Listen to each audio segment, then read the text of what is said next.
unlike the visible causes of the ecological crisis, we rarely stop to question human exceptionalism, not necessarily because it's hidden, but because this belief is almost never explicitly named, taught, or scrutinized.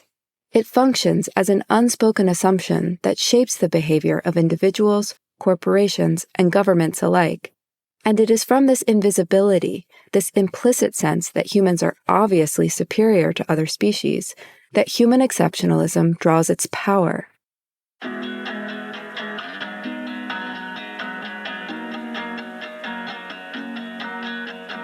Good morning, friends. I'm Michael Kovnat, and this is The Next Big Idea Daily, the podcast that helps you sharpen your mind in just a few minutes every day. Now, you think you're pretty smart, don't you? If you're human, and I hope you are, you've been trained to think that you're different and, let's face it, better than all other animal species. But that story isn't just wrong, it could be dangerous. Primatologist Christine Webb argues that our belief in human exceptionalism has blinded us to the intelligence all around us, and it's fueling some of our biggest crises, from climate change to mass extinction. In her new book, The Arrogant Ape: The Myth of Human Exceptionalism and Why It Matters, she makes the case that humility, not hubris, might be our best survival strategy. Here's Christine with her big ideas.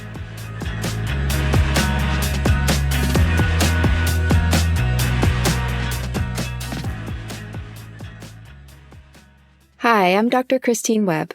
I'm a primatologist studying the social and emotional lives of our closest living relatives. My book, The Arrogant Ape, explores how human exceptionalism has distorted our science, our ethics, and our relationship with the natural world. The most dangerous animal is the one that forgot it's an animal. We often treat human and animal as fundamentally different. That's not just inaccurate, it's incredibly dangerous. Human exceptionalism, the belief that we are fundamentally separate from and superior to other forms of life, has justified exploitation of the natural world. Now, that mindset is coming back to haunt us. It's fueling the very crises we face today: wildfires, rising seas, mass extinctions, and global pandemics. When we talk about the environmental crisis, we usually focus on its visible causes: fossil fuels, industrialized farming, habitat destruction. But we rarely examine the story or worldview that makes such systems possible in the first place. A story in which the earth is made of objects and resources for our exclusive use. It tells us we are rational and cultural, while other species are merely instinctive and mechanical. That we alone think, feel, and matter in complex ways, and that because of this, we are the rightful masters and owners of nature. This belief in human exceptionalism justifies exploitation not just of other animals and ecosystems, but also of other human beings. And it shapes everything from our economics and politics to our language, education, media, technology, and even science. But unlike the visible causes of the ecological crisis, we rarely stop to question human exceptionalism, not necessarily because it's hidden, but because this belief is almost never explicitly named, taught, or scrutinized. It functions as an unspoken assumption that shapes the behavior of individuals, corporations, and governments alike. And it is from this invisibility, this implicit sense that humans are obviously superior to other species, that human exceptionalism draws its power. I think it's the most powerful unspoken belief of our time. To survive the crises we've created, we don't just need greener economies, technologies, and politics. We need a different relationship to the living world, and thus we need new stories that reconnect us to that world and remind us that we are fundamentally animals after all. Human exceptionalism isn't in our DNA. Many people intuitively think that human exceptionalism is part of our nature. After all, humans all around the world tend to care about and value humans more than non-human life. But recent studies in cross-cultural and developmental psychology are challenging these assumptions. They instead show that human exceptionalism is highly culturally dependent, and that children do not exhibit such a human-centric bias. In one 2021 study, researchers explored whether human exceptionalist attitudes develop with age. To find out, they asked American children and adults whether they would choose to save the lives of humans over other animals, like dogs or pigs. Whereas most adults chose to save one human over 100 dogs or pigs, children lacked this pro-human bias, valuing the life of a dog as much as the life of a human, and choosing to save 10 pigs over one human. These findings contradict the view held by many philosophers and psychologists that children begin reasoning from a human-centric vantage point, with an initially narrow moral circle that gradually widens over development. Instead, studies like this suggest that the perspective that humans are morally special is a socially acquired ideology. This worldview likely emerges as children become more active participants in society and learn to internalize the many ways other species are consumed, commodified, and framed as lesser. A society that constantly reminds us that humans come first. Cross-cultural research backs this up. In American urban centers like Boston, people tend to reason about nature by analogy to humans. But in rural Yucatec Maya communities in Mexico, where people live in close connection with plants and animals, people don't show that same human-centered bias. The evidence is clear. Human exceptionalism is not a universal truth. It's a worldview passed down by the dominant Western culture. Not something built into our biology, but something shaped by our experience. And if it can be learned, it can also be unlearned. Intelligence isn't a ladder.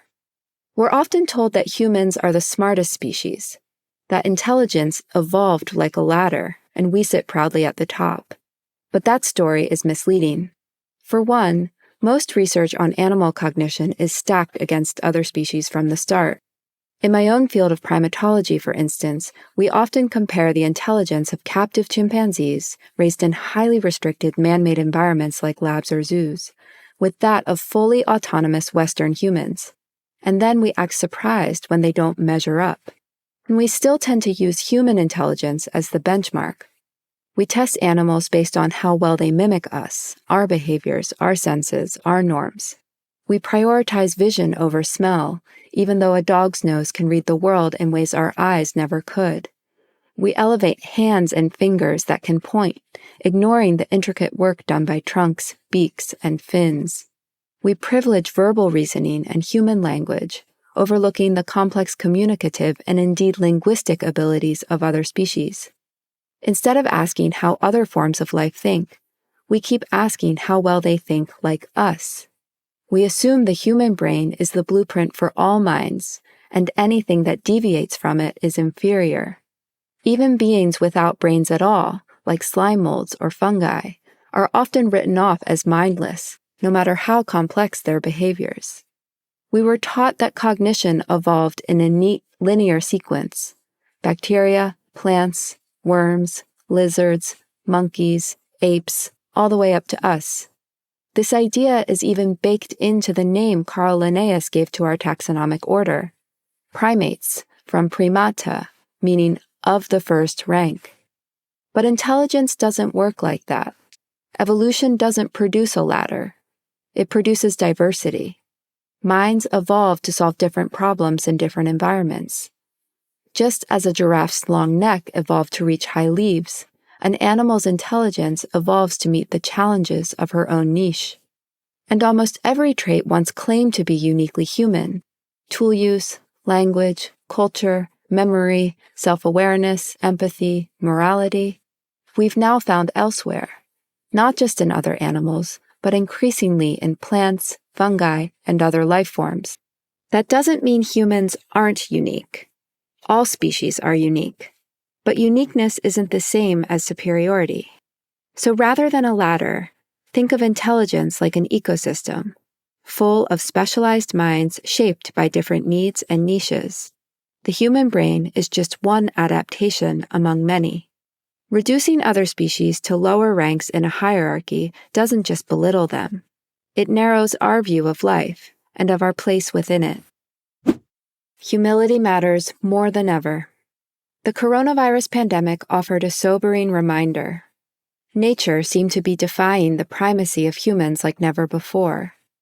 And yet, the headlines mostly celebrated human ingenuity, our scientific brilliance in creating vaccines. Far less attention was paid to how our relentless exploitation of animal habitats may have triggered the virus in the first place, and how it's likely to trigger the next one. At the same time, militarized discourses of a war or fight against the virus perpetuate the view that nature is a force to be controlled and dominated.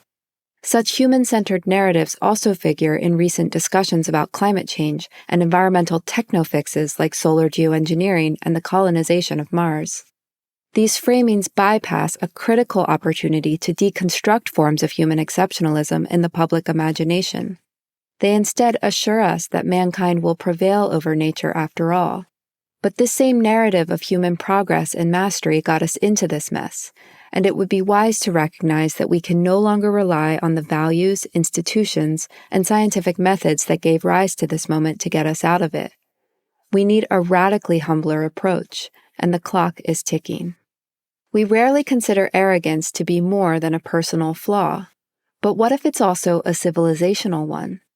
Philosophers have argued that arrogance is a vice because it limits our capacity for meaningful relationships and self-understanding.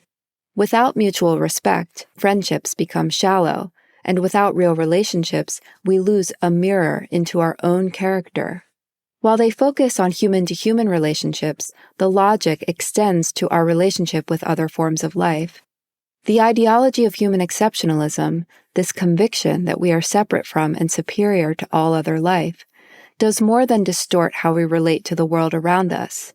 It also limits our ability to understand ourselves. So what does it mean to be human? The word human has a forgotten origin. It comes from humus, the rich soil of the earth. To be human is to be of the earth, not above it, not outside of it. So why do we insist otherwise?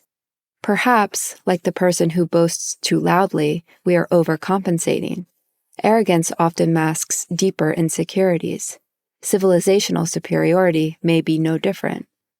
My friend, the cultural ecologist David Abrams, suggests another path, pointing out that the word humility shares the same root as human and humus. For our ancestors, to be truly human meant to walk humbly on the earth. Psychological studies show that humility improves relationships, increases well-being, and even boosts resilience. And while psychologists have mostly studied these effects in human relationships, why stop there? What if we extended that humility to the more than human world? In the face of environmental collapse, humility may be our most vital resource.